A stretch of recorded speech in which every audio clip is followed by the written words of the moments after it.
Hello साथीहरु नमस्ते। सर्वप्रथम त मेरो तर्फबाट सबैजनालाई नयाँ साल 2083 को सबैजनालाई एकदमै धेरै भन्दा धेरै शुभकामना दिन चाहन्छु हैन। वैशाख 1 गते सुनवर्षी मेला हेर्नु यहाँ पारिपट्टि एकदमै भिडभाड लागेको छ मन्दिरमा।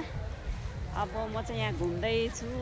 आज वैशाख 1 गते नयाँ सालको सुरुवातको दिन भएर मैले चाहिँ बिहानै आमालाई पाथिभरा मन्दिर दर्शन गराएर ल्याएर बल्ल यता सुनवर्षी मेलालाई आएको हो हैन। बल्ल लाइन क्रस गरेर यहाँ आइपुगे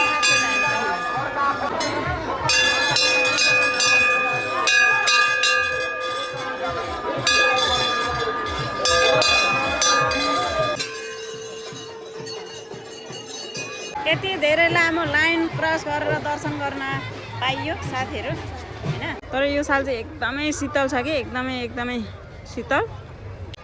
हामी चाहिँ अब सुनवर्षी मेलाबाट बिदा भएर घर आएको है साथीहरु।